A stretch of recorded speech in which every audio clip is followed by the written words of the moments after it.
Eh bien, bonjour à tous. Je suis Cédric Bonneau.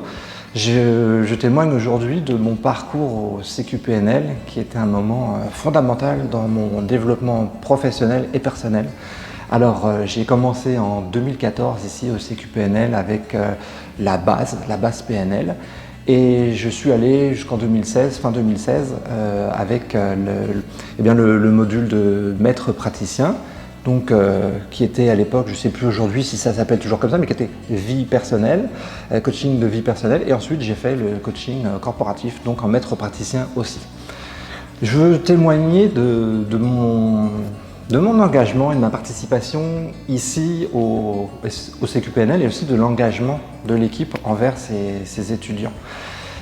Il y a une phrase qui revenait très régulièrement, en fait, comme souvent c'est quelqu'un de son entourage qui vous donne des conseils, qui vous dit quelque chose, et cette phrase était la suivante: sans technique, un talent n'est qu'une sale manie. Il me semblait, moi, il y a quelques années, que j'avais certains talents qui étaient pratiques pour le travail, pour gérer des équipes, pour mon métier en formation, pour mon métier en commerce, en gestion, en marketing, bref. Il me semblait que oui, j'avais certains talents. Et il me semblait aussi que pour l'interpersonnel dans la vie personnelle, j'avais certains talents. Mais comme le dit cette phrase, qui est issue d'une chanson de Brassens, il me semble, ça prend des techniques. Il y a un moment donné, même si on a des talents, certaines facilités, ça va prendre des techniques, sinon ça ne devient qu'une sale manie. C'était exactement ma situation avant de commencer le travail en coaching, le travail en PNL et les apprentissages que j'ai suivis ici. Pourquoi est-ce que je dis ça? Eh bien parce que on a parfois des choses que l'on fait, que l'on reproduit, on utilise toujours les mêmes méthodes, toujours les mêmes astuces, toujours les mêmes procédés, et sans prendre un petit peu de recul, sans pouvoir analyser, travailler sur soi, on fait parfois des erreurs. Donc ça prend des techniques. C'est pour ça que je suis venu ici, pour apprendre des techniques.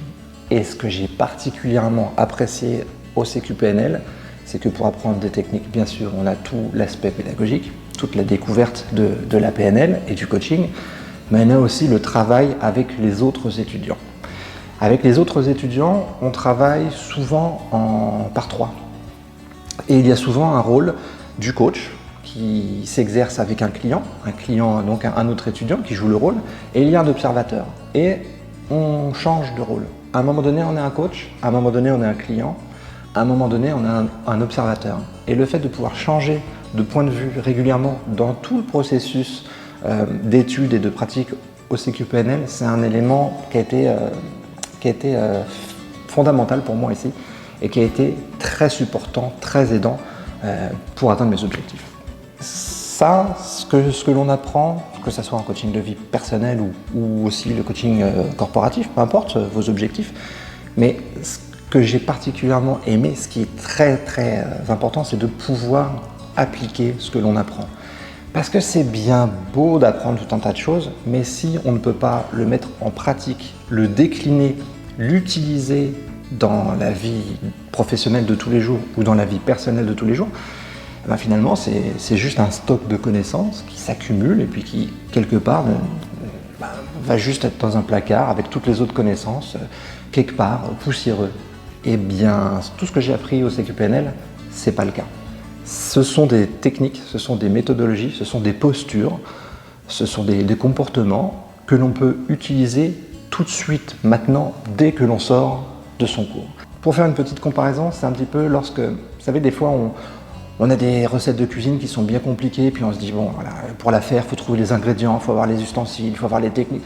Puis finalement, on la fait quasiment jamais, même si on l'a mis dans sa cuisine comme ça de côté, on dit, un jour je vais la cuisiner, et finalement on la fait jamais. Et il y a peut-être des recettes qui sont plus pratiques, plus astucieuses, et pas moins bonnes pour autant, pas moins savoureuses, mais que l'on peut faire tout de suite, maintenant, parce qu'on a tout ce qu'il faut chez soi, à proximité, pour pouvoir le cuisiner, pour pouvoir le préparer. En PNL, j'ai pu utiliser tout de suite ce que j'ai appris. C'est applicable, c'est duplicable, ça fonctionne pour moi. Alors, il y a des personnes pour qui ça ne fonctionne pas, peut-être, mais c'est comme la cuisine, il y a des personnes pour qui ça ne fonctionne pas. Peut-être que c'est un autre chemin qu'elles devraient prendre, mais pour moi et une grande majorité des étudiants qui étaient au CQPNL, ça fonctionne tout de suite maintenant.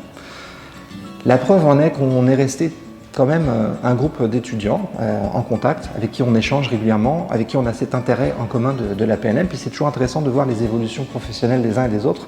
Il y avait un avant le CQPNL et il y avait un après. Pour beaucoup des étudiants qui sont passés par ce processus, pour moi c'est mon cas. C'est utilisable, applicable tout de suite, maintenant. Et ça c'est important. Voilà. Donc ça c'est un point que je voulais vous partager aussi de ce que j'ai retiré au CQPNL. À la suite de ce processus d'études, de formation, à la suite de cette découverte, de cette appropriation des outils de la PNL, il y a cette espèce de plafond, vous savez, c'est ces limites qu'on se met, on ne sait pas pourquoi, on se les met ou alors on nous les a mises, ces limites, peut-être dans les études, peut-être d'un point de vue familial, on a reçu des limites, puis on se retrouve avec tout un tas de limites. Après le CQPNL, après avoir étudié, après être allé en recherche, en travail profond en PNL, cette limite, elle est toujours là, mais elle recule, elle recule. Et au fur et à mesure, cette limite, elle peut s'effacer dans tout un tas de domaines, que ce soit interpersonnel, professionnel, que ce soit pour des projets d'entrepreneuriat, que ce soit pour des projets de « je fais le tour du monde », je sais pas, il y a des étudiants qui étaient parmi nous, je me souviens d'une personne qui avait très peur de voyager, de partir, qui avait à peine le courage de sortir de chez elle, qui ne voulait pas voir les gens, qui étaient un petit peu… Cette personne est partie faire un voyage de tour du monde de plusieurs mois. Alors, est-ce que c'est ce qu'elle a fait ici? Probablement, puisque avant elle ne sortait pas de chez elle, puis après ses études, elle a fait un petit tour du monde. On repousse les limites, on va plus loin, on maîtrise les peurs, les craintes, on y voit plus clair. On a des outils pour distinguer, on a des outils pour relativiser. Et la chose la plus fondamentale, la plus importante que j'ai apprise dans ce processus de formation au métier de coach, eh bien c'est que lorsqu'on cherche un coupable, on ne cherche pas une solution. C'est ce que j'ai appris, à chercher des solutions, à trouver des solutions. En fait, quand on cherche des solutions, on les trouve. Quand on cherche des problèmes, on les trouve aussi. Donc il faut bien faire attention parce qu'en fait, on trouve ce qu'on cherche. Au CQPNL, dans tout ce processus, on est orienté vers les solutions. Ça change tout. Ça change tout, c'est une nouvelle perspective, c'est une nouvelle manière d'envisager les choses, les problèmes, les situations. Alors, si vous venez étudier ici, au-delà de tout ce que vous pourrez recevoir avec l'équipe pédagogique, avec le contenu aussi, qui est régulièrement mis à jour, qui est clair, précis, c'est très bien fait. Moi, mes cahiers, je les ai toujours à la maison. Au-delà de ça, eh bien, vous allez, je vous le souhaite, vous diriger vers un espace de solution parce qu'en fait, quel meilleur espace peut-on explorer? Merci à vous.